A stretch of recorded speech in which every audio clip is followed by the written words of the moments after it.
Hey, I'll do a little preventative maintenance here before I put this thing away for the season. This isn't the same sprayer that I've had in videos before. I bought this one, I guess it would have been almost 2 years ago now. I bought this the same time I bought the 7300 and all the hay equipment. It's a 1966 Clark Model G. And the only reason I know it's 1966 is because I got the original sales brochure that Max got when he bought the sprayer. That goes through and lists all the prices and options, and there's a flow chart in there that tells you, okay, you buy this, this, the sprayer's this much, you buy this, sprayer's this much.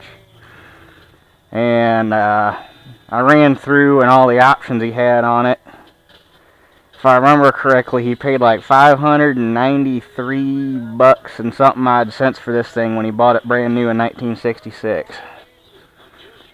And when I got it, it had been sitting outside for a long time. Had a fiberglass tank on it that was shot.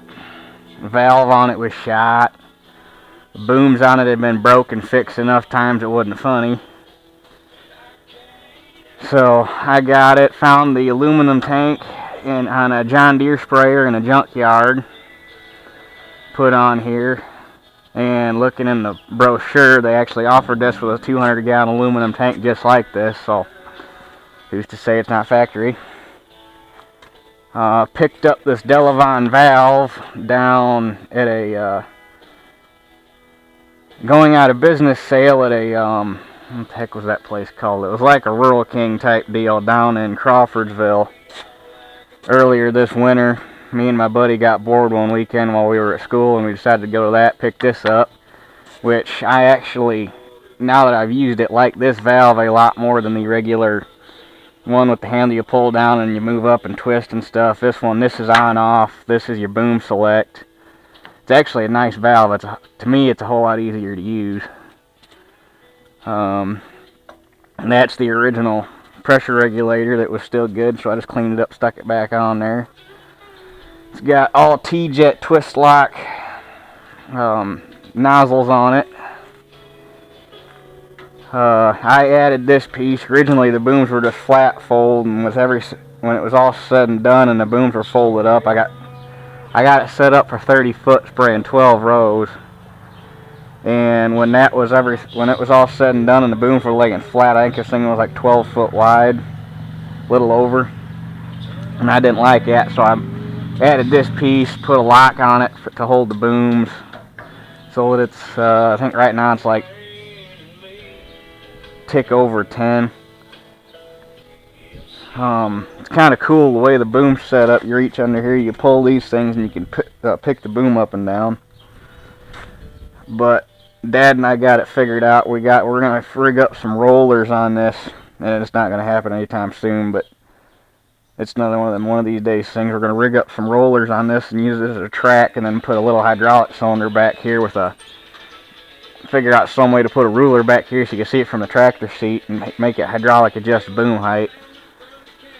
And the other thing I want to do, when I finally get that Super 77 diesel going, since that's 12 volt, I'll set that up for spraying and get rid of the valve altogether and set it up with solenoids to run the valve. But the reason I got it here before I put it away is when I put the tank on there, there was only, well, here, I'll show you. There's an aluminum piece, a molded aluminum piece in the bottom of the tank right here that is your suction and your return, and there was nowhere to put an agitator in it, so I put this bung here, and that's where my agitator runs to. Well, I don't know what the heck happened, if it was broke when I got it or if it broke at some point when I was using it, but this thing started leaking. And the only time it leaks is when I got the agitator running, which tells me that the bung is cracked somewhere. So I got a new one here. I'm going to get that off of there and replace it before I put this thing away and forget about it and go use it next spring. and go, oh yeah, I need to fix that. So I'm going to get on that.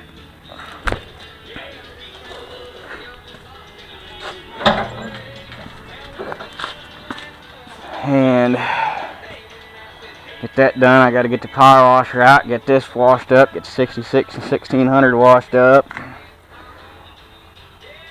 and see where I'm at for time there. I may wash the grain truck, 'cause it still hasn't gotten washed yet from last fall, which happens when you're down at school and 2 hours away from home and trying to get everything planted, and then you gotta go start work a week after you get out of school and you're still trying to get stuff planted. There's just not enough hours in a day. Need to figure out how to change that, because we could use about a solid 2 more hours. Would be nice. So I'm going to go ahead and get that thing apart, and we'll see you in a bit. I was right. It was broke. I no more than touched it with the pliers to spin the nut off, and crack. This is supposed to be on there like that. So that would definitely be why it was leaking. But I guess one good thing that came out of it is I got another rubber washer, so now I can put one on top and on bottom.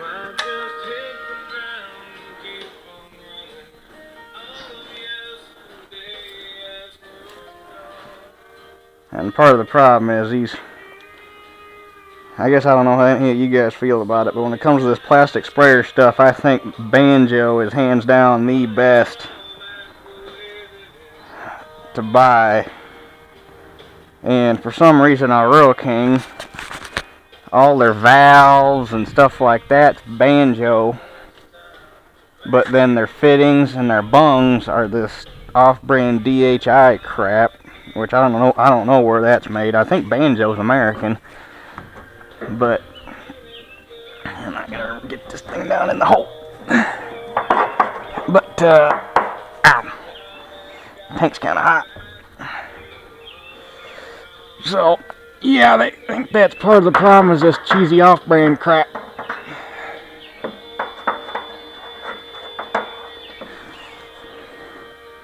But at least it waited till I was done spraying. Get a wire and make a hook. At least it waited till I was done spraying to decide to break. And unfortunately I didn't get a video of spraying, because it seemed like no matter what I did. Oh hey, Dad took the MIG welder with him. Or the TIG welder. It seemed like when I was spraying, no matter what I did, I was always trying to outrun a storm, or I got home from work and I was trying to do something, or trying to get done before it got dark, and so I tell you guys what, I really would like to make more videos, but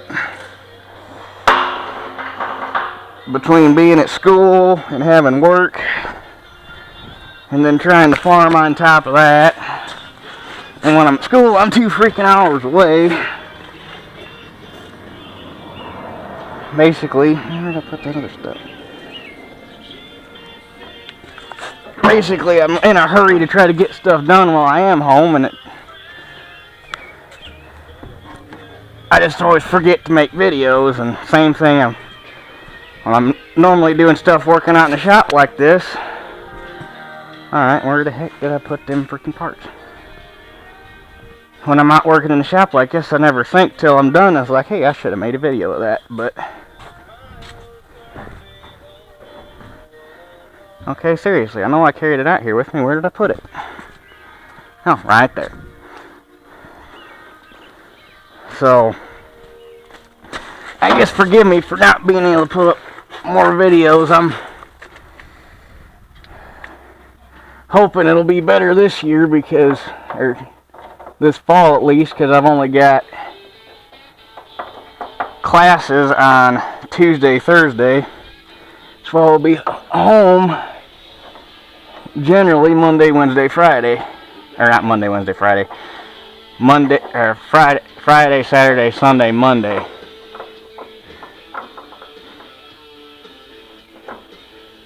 So hopefully I'll be able to get more videos up, and Dad and I got a couple projects we're gonna have going this winter that I'm gonna try to get video of.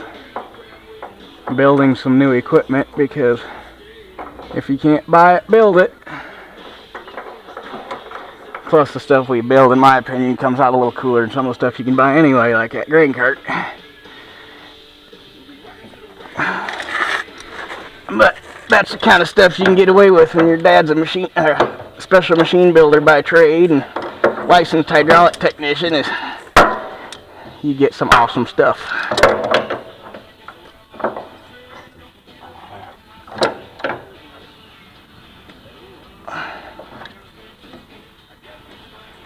Alright, see what that does now. So, I'm going to go ahead and get this thing thrown together and get the power washing. Oh, one more thing. When I was putting up... Oh shoot, I've had a couple of videos I've put up. There's been some people been leaving comments asking questions and I never replied to them. Well, the reason I never replied to them was for some reason when I go to do it, there's a little thing underneath the comment that says linked comment and there's no reply button, so I don't know how to reply to you. So if you ever ask a question on one of my videos and you don't get a response, chances are that's why, is I can't figure out how to reply. So either ask a question again or something like that. Don't think I'm being a dickweed and just not responding, because that's not the case at all. But I guess I'm going to get this thing thrown back together and get to wash it, and we'll catch you guys on the flip-flop. Take her easy.